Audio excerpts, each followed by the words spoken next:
성도 여러분 반갑습니다. 성경 일독 프로젝트 에스겔 궤관에 대한 이야기를 여러분과 나누도록 하겠습니다. 에스겔서는 히브리어 성경에서는 예헤즈켈이라고 쓰여져 있고요. 영어 성경은 이지키엘이라고 발음을 합니다. 한문 성경은 이시지에쇼라고 발음을 하고요. 우리가 가지고 있는 개역 성경은 우리가 아는 대로 에스겔이라고 그렇게 표현을 합니다.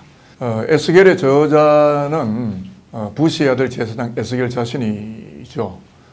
에스겔이 누구냐면 포로기 선지자인데 BC 597년에 여호야긴 왕이 바벨론 포로로 끌려갈 때 함께 끌려왔다가 그발 강가 오늘의 텔아비브에서 유대인 포로들과 함께 살아갑니다. 이때가 25살이었는데 5년 뒤인 BC 592년 30살에 선지자로 소명을 받은 이후에 22년 동안 예언 활동을 하다가 BC 570년에 바벨론에서 죽음을 맞이한 것으로 알려집니다. 에스겔이란 이름은 하나님이여 강하게 하소서 혹은 하나님이 힘을 주신다라는 의미를 가지는데, 그래서 그런지 에스겔은 바벨론 포로지에서 영적인 힘을 잃어가는 유다 백성들에게 거룩한 힘을 북돋워주는 예언 사역과 유다 민족의 회복을 외치게 되었는데, 주로 에스겔, 다니엘은 포로기 시대에 이스라엘을 벗어나서 바벨론이나 페르시아 등에서 예언 활동을 했다면, 예레미야는 본국 예루살렘에서 예언 활동을 하였다고 보시면 되겠습니다. 에스겔서의 역사적 배경을 알고 읽으면 훨씬 더 이해가 좋을 것 같아서 말씀을 드리는데, 앞서 말씀드린 것처럼 에스겔은 포로기 선지자니까 바벨론 이야기를 안 할 수가 없는 겁니다. 바벨론이 BC 605년 유프라테스 강변에 있는 갈그미스 전투에서 애굽의 느고 왕을 무찌르고 패권을 잡게 되면서 그 세력이 매우 융성해집니다. 그러다 보니까 유다 왕 여호야김이 바벨론의 충성을 맹약했다가 3년 만에 약속을 파기합니다. 그렇게 되니까 바벨론 왕 느부갓네살이 유다를 침공해 와서 백성들을 바벨론으로 끌고 갔는데 그 중에 다니엘과 세 친구가 포함이 되어 있었던 거죠. 그래서 여호야김은 바벨론에 의해서 폐위됩니다. 그리고는 여호야긴이 유다의 왕으로 옹립이 되는데, 통치 3개월 만에 느부갓네살은 유다를 또 침공하고 왕을 비롯한 백성 1만 명을 바벨론으로 끌고 가는데 그 중에 에스겔도 포함되어 있었던 겁니다. 이때가 BC 597년이었고 에스겔이 예언 사역을 시작하게 되는 예언의 바탕이 그려졌다, 이렇게 보시면 좋을 것 같습니다. 여호야긴 다음으로 유다의 왕이 된 사람은 유다의 마지막 왕인 시드기야 왕이 되겠습니다. 시드기야 왕은 예레미야를 통해서 선포된 하나님의 말씀, 즉 친바벨론 정책을 철저하게 무시하고 에돔, 암몬, 모압 혹은 두로, 시돈 등과 연합을 해서 바벨론을 대적하려는 음모를 꾸미다가 결국 BC 586년에 시드기야는 바벨론 땅으로 끌려가서 처참하게 죽고 유다는 바벨론에 멸망당하고 말았던 거죠. 결국 하나님은 범죄한 유다 민족이 바벨론 유수기를 통과하도록 허용하셨고, 그래서 이방 민족의 손에 70년 동안 유기되어야만 했던 건데, 이렇게 바벨론에서의 고난의 시간이 새로운 성전, 새로운 언약 백성을 재건하시기 위한 하나님의 프로젝트가 은밀하게 가동되는 시간이었다고 생각하시면 되겠습니다.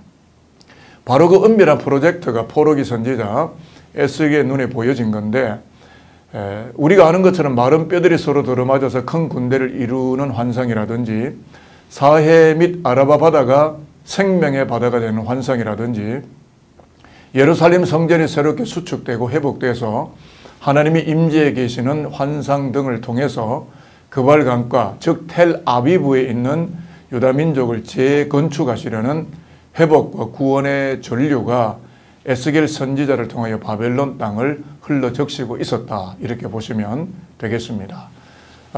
에스겔서는 전체적으로 48장으로 구성이 되어 있는데 1장에서 3장은 에스겔의 소명이라고 보시면 됩니다. 1장은 하나님이 보여주시는 특별한 환상으로 시작을 하는데 4가지 생물의 형상이 나옵니다. 사람, 사자, 소, 독수리로 되어 있는데 그 얼굴들 형상 아래는 네 바퀴가 또 붙어 있고 앞으로 전진하는가 하면 또 움직이기도 하는데 바로 이 환상은 바벨론 땅 텔아비브에 살아가고 있는 이스라엘 백성을 만나려고 나타나시는 하나님의 얼굴이었음을 에스겔의 환상 속에서 발견하게 되는 겁니다. 그리고 2장 3장에도 독특한 이야기가 나오는데 에스겔이 두루마리 책을 입으로 받아 먹는 이야기가 나옵니다. 그렇게 해서 이스라엘을 깨우치도록 파수꾼의 소명을 에스겔이 받게 되는데 이런 환상과 또는 소명 사건들은 바벨론 포로지를 살아가고 있는 이스라엘 민족에게 여호와의 영광이 여전히 임하여 있다는 것을 보여주는 환상과 사건이 되는 겁니다. 그리고 이제 4장부터 24장까지는 유다 예루살렘에 대한 심판의 예언이 나오는데 4장과 5장은 예루살렘 그리고 그 안에 살아가는 거민에게 임박하게 나타날 재앙들을 묘사하는가 하면 6장에서 10장까지는 성전 안의 가증스러운 것들 하나님의 질투를 유발하게 하는 우상의 신상들을 열거하면서 유다의 심판을 예고합니다. 특히 우리가 주목해야 될 부분은 10장에 보면 1장에 나타났던 그발 강가의 신비로운 생명체가 성전 밖으로 빠져나가는 장면이 나오는데 하나님의 영광이 예루살렘 성전을 나가시는 것을 투영하는 이야기입니다. 그런데 1장에서 32장까지는 예루살렘 멸망 전에 에스겔이 받았던 예언들이기 때문에 10장에서 하나님의 영광이 성전을 빠져나가시는 환상을 보여주신다고 하는 것은 원론적으로 본다면 하나님이 성전 밖으로 나가시게 된다면 예루살렘 성전이 바벨론에 무너지는 것이 아니겠느냐 하는 계시를 보여주셨던 겁니다. 그리고 11장부터 24장까지는 다시금 유다에 대한 심판이 언급되면서 거짓 선지자 그리고 거짓 목자, 우상 숭배 등에 대한 경고가 계속 나타나고 있습니다. 그리고 25장에서 32장까지는 유다 민족이 아닌 이방 나라에 대한 심판이 예고되는데 주로 세 부분으로 구성이 되어 있습니다. 첫째 부분은 암몬, 모압, 에돔, 블레셋에 대한 예언이고 둘째 부분은 두로와 시온에 대한 예언이 나오고 셋째는 애굽에 대한 예언으로 구성이 되어 있겠습니다. 그리고 이제 33장에서 48장까지는 이스라엘의 회복과 축복에 대한 예언이 이어지는데 주로 이 부분은 타락한 이스라엘 백성에 대한 회복이 계속 기술이 되고 예루살렘 멸망 후인 바벨론 포로지에서 선포된 예언들이기 때문에 우리가 잘 아는 것처럼 에스겔 37장은 앙상한 뼈들이 나뒹구는 계곡에서 마른 뼈들이 서로 연락하고 합체가 되는 회복의 환상이 나오고 또 에스겔 47장에 가보면 성전 문지방에서 물이 흘러나오게 되는데 성소에서 나온 물이 아라바 사해 바다를 덮어가면서 죽음의 바다를 살려내고 모든 나무들이 약재료가 되는 치유 사건이 등장합니다. 그리고 48장에서는 예루살렘 성읍이 환상 속에 등장하는데 12지파 모두가 땅을 분배받는 장면들이 나타나고 바벨론 포로지에서 고토 예루살렘으로 돌아가서 그 땅의 성전을 수축하고 자녀들과 정착하게 될 미래에 일어날 환상과 비전을 보여주고 있다는 거죠. 자, 그리고 에스겔의 마지막 단어가 뭐냐면 여호와 삼마 하나님, 즉 여호와께서 그곳에 계시다. The Lord is there 이라는 뜻인데 깊은 묵시가 담겨 있죠. 해석을 해보자면 지금 현재 바벨론의 참담한 고난 속에 있지만 장차 고토 팔레스타인 예루살렘으로 돌아가서 성전과 신앙을 회복하도록 하나님께서 먼저 그곳에 가셔서 그곳에 머무르시며 그 땅의 언약 백성 이스라엘이 거주하며 살아가도록 역사를 섭리하실 것이라고 하는 환상과 계시가 에스겔서의 마지막을 메우고 있고 희망의 백서로 적혀지고 있다는 것입니다. 이제 제가 두 가지를 말씀드리면 에스겔서가 정리가 되겠는데 에스겔서의 특징 두 가지를 말씀드리려고 합니다. 그 첫 번째 특징이 뭐냐면 하나님의 영광이 보증수표가 되는 책이 에스겔서다 하겠습니다. 에스겔서는 매우 특별하게도 하나님의 영광을 강조합니다. 앞서 에스겔 10장에서 제가 말씀을 드렸지만 하나님의 영광이 성전을 떠나나가시는 환상을 말씀을 드렸는데 에스겔서에는 하나님의 위대성, 권능 혹은 아름다움, 탁월성 등이 매우 빈번하게 나타납니다. 그래서 우리가 에스겔 1장을 펼치자마자 에스겔은 하나님의 영광을 신비한 생물체로 묘사하면서 하나님의 영광을 유다 백성의 눈에 담아냅니다. 또 죄에 대한 심판을 통하여 자신이 참 하나님이신 것을 선포하고 또한 후반부로 가면서 자비를 베푸심으로 언약 백성을 다시금 일으켜서 하나님의 영광을 이스라엘 백성들을 통하여 세계 거민들 가운데 나타나게 하실 것이라는 것을 선포하는 하나님의 영광의 그 내용들이 기록된 책이다, 이런 말씀이 되겠습니다. 자, 그 중에 정점을 찍는 부분을 제가 알려드리고 싶은데 에스겔 36장입니다. 에스겔 36장 24절로 27절에 보면 내가 너희를 여러 나라 가운데서 인도하여 내고 여러 민족 가운데서 모아 데리고 고국 땅에 들어가서 맑은 물을 너희에게 뿌려서 너희로 정결하게 하되 곧 너희 모든 더러운 것에서와 모든 우상 숭배에서 너희를 정결하게 할 것이며 또 새 영을 너희 속에 두고 새 마음을 너희에게 주되 너희 육신에서 굳은 마음을 제거하고 부드러운 마음을 줄 것이며 또 내 영을 너희 속에 두어 너희로 내 율례를 행하게 하리니 너희가 내 규례를 지켜 행할지라. 아멘.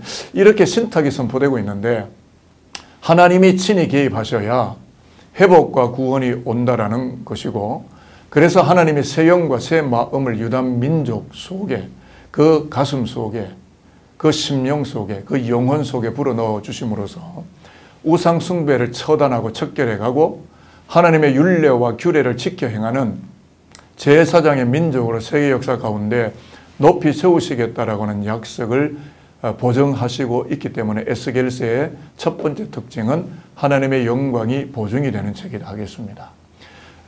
이제 두 번째 에스겔서의 특징 하나는 뭐냐면 참 목자의 도래를 예견하고 보여주는 책이다 하는 것입니다. 에스겔서의 중요한 특징 중에 하나가 참 목자의 도래입니다. 참 목자를 말한다는 말은 에스겔 당시에 거짓 목자, 부패한 목자들이 즐비했다는 뜻입니다. 그래서 에스겔 34장으로 가보면 하나님 자신이 목자가 되시겠다고 아예 선언하고 나섭니다.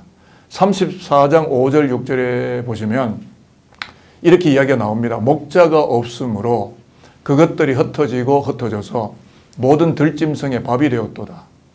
내 양떼가 모든 산과 높은 맷뿌리에마다 유리되었고 내 양떼가 온 지면에 흩어졌으되 찾고 찾는 자가 없었도다 라고 하였고, 또 34장 15절에 가보면 내가 친히 내 양의 목자가 되어 그것들을 누워 있게 할지라 주 여호와의 말씀이니라 라고 선언을 합니다.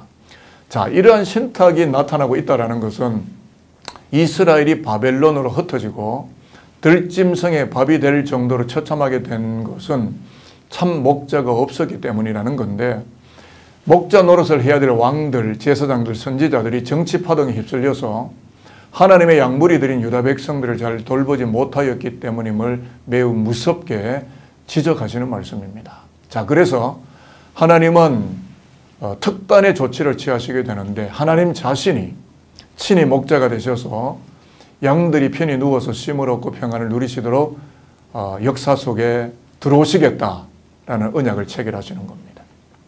이러한 에스겔서의 언약은 십자가를 통해서 참 목자의 모습을 보여주셨던 예수 그리스도에게로 이루어지게 됩니다. 그래서 신약 성경으로 들어와 보면 예수는 선한 목자 비유에서 나는 선한 목자라, 선한 목자는 양들을 위하여 목숨을 버리거니와 라고 이렇게 말씀을 하시면서 십자가의 죽음을 통하여 그 언약을 언약 백성들을 구원하신다고 이미 말씀을 하셨고, 잃어버린 양의 비유에서도 우리가 잘 알지만 찾도록 찾아나서는 목자의 집요한 구원 의지를 보여주고 있다 하는 것이고요. 히브리서에 와서 히브리서 저자는 예수를 선한 목자로 끊임없이 언급을 하는데 히브리서 서신의 마지막 문장에 가보면 유명한 축복 기도를 합니다. 양의 큰 목자이신 우리 주 예수를 영원한 언약의 표로 죽은 자 가운데서 이끌어내신 평강의 하나님이 예수 그리스도로 말미암아 우리 가운데서 구원을 이루시기를 원하노라 라고 외치는 그 내용들이 나오죠. 또한 사도 베드로도 소아시아에 실제하고 있던 5개의 로마 교구의 디아스포라 기독교인들에게 보내는 서신서에서 예수 그리스도가 목자이심을 언급을 했는데 잘 아시는 말씀일 겁니다. 너희가 전에는 양과 같이 길을 잃었더니 이제는 너희 영혼의 목자와 감독 되신 이에게로 돌아왔느니라 라고 이야기를 하면서 어린 양 예수의 피 흘리신 십자가로 인하여 열방과 세계 가운데 흩어져 있던 영혼들, 언약 백성들이 영혼의 참 목자여 감독이신 예수께로 돌아와서 영혼의 쉼과 평강을 얻게 되었노라고 알려주고 있는 말씀들이 수록되어 있습니다. 마지막으로 사도 요한이 요한계시록 7장 17절에서도 목자 이야기를 하는데, 이는 보좌 가운데 계신 어린 양이 저희의 목자가 되사 생명샘으로 인도하시고 라고 이야기를 하며, 인류 역사의 종국에는 오직 십자가의 어린 양 그리스도가 14만 4천을 모으시는가 하면 흰옷을 입히시고 생명수 샘물 곁으로 친히 인도하신다는 종말론적 회복과 구원의 영광을 보여주고 있다는 것을 말씀하고 있죠.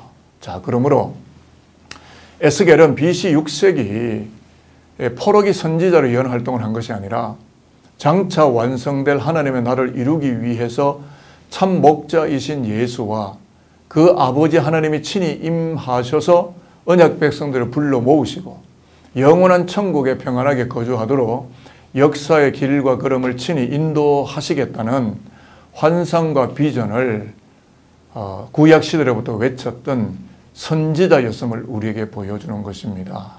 그래서 저는 목회자로서 또 성경 일독 프로젝트를 하는 성도 여러분들에게 이 에스겔서를 읽으면서 우리가 어떤 은혜를 받았으면 하느냐 하면, 하나님의 영광이 저와 여러분에게 보증수표가 될 뿐만 아니라 영혼의 참 목자이신 예수 그리스도의 손을 끝까지 놓지 말고 부여잡고 하늘나라 가는 그날까지 걸음걸음을 평안하게 인도함을 받는 성령 충만한 여호와의 백성들이요 하나님의 거룩한 양무리들이 다 되실 수 있게 되기를 주의 이름으로 축복하겠습니다.